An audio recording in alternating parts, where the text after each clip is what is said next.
Hey, Claude Pelanne here, Affiliate Starting Line. Welcome. This is going to be a video about ScreenFlow 3.0, the Callout Properties feature. Now, what a callout is a visual effect that takes place around the cursor pointer. So wherever you have the pointer, if you want to emphasize that area, you can click the Add Callout button. It will emphasize the area around the pointer. It can design a circle. It can define a rectangle or square that you can freehand. It can define a continuous area that you designate by rolling it through the screen. That's another path of the freehand, and we're going to see what that is. So let's take a look. So I'm in here right now in the callout features part of the palette. It's a circle with a pointer in it, and when I select that, you can see here that I've got the Callout Properties palette here, and I can highlight a mouse cursor, I can highlight the foreground window, I can highlight freehand. I can control opacity, blurs, I can zoom it out, which makes the area larger. I can put a border around it, etc. The callout button is right down here in the bottom. That's what I click if I want to insert a callout, and it would appear down here in the screen visual channel area, not in the audio area, in the video. So I have to have the screen area designated in order to use the callout. So how do we do it? Well, when you're editing, and I already pre-taped this video, so I'm talking about ScreenFlow 3.0, and my pointer is coming up here over to the palette. So now I'm going to stop the video right now. Okay.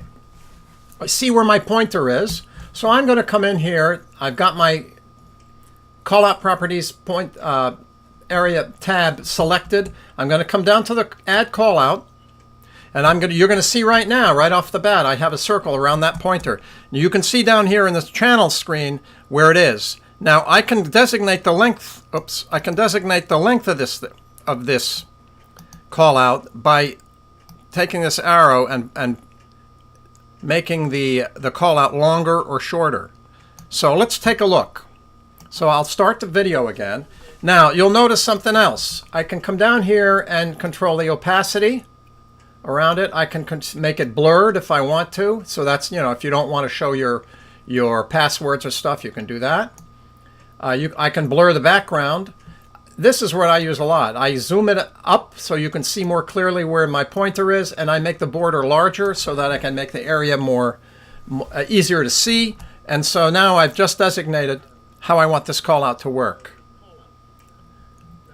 Now on my audio track, I can stop it. I can see where I move the pointer away. So I can move my timeline back a little and then shorten the callout. And so now when I roll it, I'm designating the area and I'm cutting away from it before I leave it, and then it looks a little bit better, and there we are. So that is the classic mouse cursor circle callout. So now, let's say I want to highlight a larger portion of the area. I'm talking about Callout Properties. So for the purpose of the exercise, I stop my video there. I come down here. I want to add a callout, so I'm going to click the Add Callout button. Now, and down on my video channel, I can see there's a callout designated. I'm going to come down here and select the freehand. Now I've got a screen here that shows a square and a spotlight. I'm going to designate the square. So I'm going to roll this video. Now what that does is it gives me the ability to take and design a highlighted rectangle or square if I want to make it. Whatever the area is that I want to highlight, I can design it there. And now you can see the rest of the area is obscured, but the area that I've just designated is clear. So it highlights that area. Now, if I want to make it longer, let's say, I want to highlight that area because I'm listening to the audio track. I designate this here. I'll move the cursor where I want it. I stop it, and then I can just make this longer by dragging it out. And now my call out, my rectangular call out, is the length that I want, and I keep on going. Now, so far we've seen the mouse cursor call out, and we've seen the freehand rectangular square call out. Now let's say I want to use the spotlight circle. So I would come down here, I would click the call out button again, I would go to my freehand, and this time I'm going to select the spotlight circle. Now what that does is it really kind of designs a whole area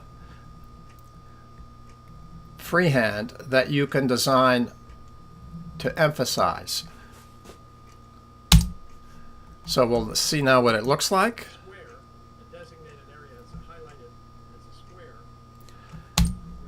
The purpose for using this is not quite clear to me yet, but you can see what it does.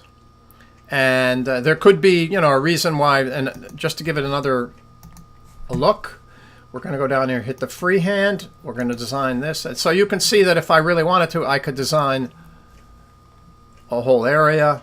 I could, I could kind of be creative about it and use that.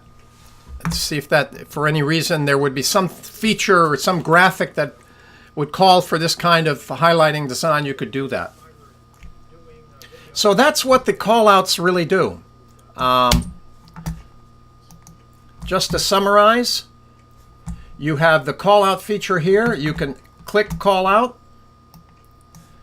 design the classic freehand, which is a circle, so you can control the opacity. You can blur it, you can zoom it, you can border it, make it bigger. That's your circle callout, your kind of classic 3.0 circle callout. On the other hand, you can call for another callout, go down to freehand, designate an area, and then just make that area highlightable. That's what I would call your rectangular or square callout. Or you can click the callout button again, go freehand. Now designate the floating circle, which will create a whole area that's, very creative about what you want to have highlighted. And don't forget, you can come down into your channel here and designate that call out and designate where you want it. You can move it around. You can actually make it longer or shorter.